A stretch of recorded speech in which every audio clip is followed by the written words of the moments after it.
और क्या। 4 एक बार बादशाह अकबर को कहानियां सुनने का चस्का लग गया। उन्होंने अपने दरबारियों की पारी बांध दी, जो हर दिन आकर उन्हें कहानी सुनाने लगे।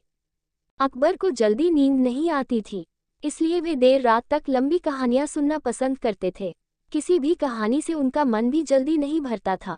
प्रारंभ में सभी दरबारियों ने उन्हें प्रभावित करने के उद्देश्य से खूब दिल खोलकर कहानियां सुनाए, लेकिन धीरे धीरे वे परेशान होने लगे।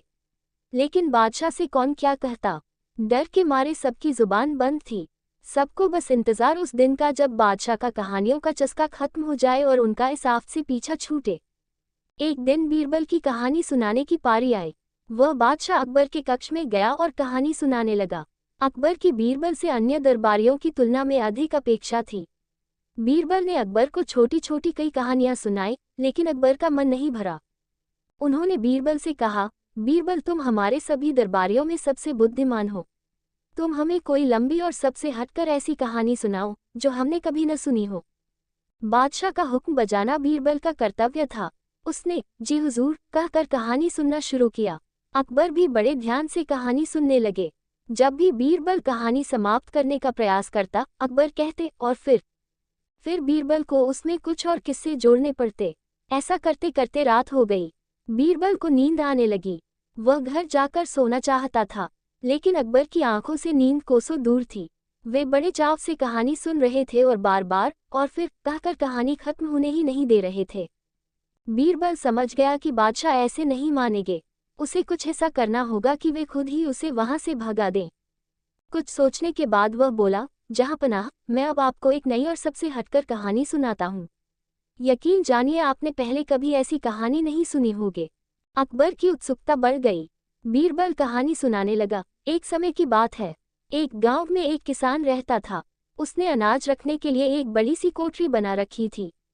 उस कोठरी में उसका अनाज सुरक्षित रहता था। उस कोठरी में एक छोटा सा छेद रह गया था, जिस ओर किसान ध्यान नहीं दे पाया।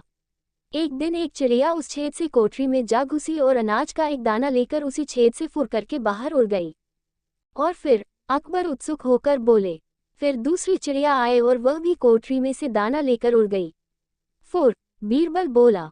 और फिर अकबर ने फिर से पूछा। फिर तीसरी चिड़िया आए और वह भी कोठरी में से दाना लेकर उड़ गई।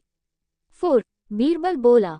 अकबर अब जब भी और फिर कहते, बीरबल कह देता और फिर एक और चिड़िया आए और दाना लेकर उड़ गई। फुर।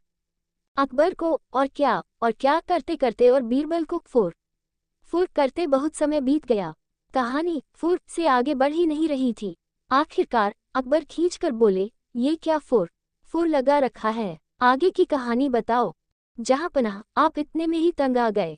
कोठरी के आसपास तो करोड़ों चिड़िया इकट्ठी हो गई है। वे सब एक एक करके कोठरी के अंदर जाएंगी और दाना लेकर उड़ जाएंगी। फुर, आपके कहे अनुसार कहानी बहुत लंबी और हटकर है।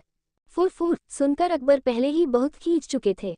बीरबल की यह बात सुनकर उनका गुस्सा बढ़ गया और वे चिल्लाकर बोले, ये क्या वाहियात कहानी सुना रहे हो, नहीं सुननी ऐसी कहानी, चलो भागो यहाँ से, सोना है हमें। जैसा जहांपनाह का आदेश कहकर बीरबल मंद मंद मुस्कुराते हुए वहां से चला गया।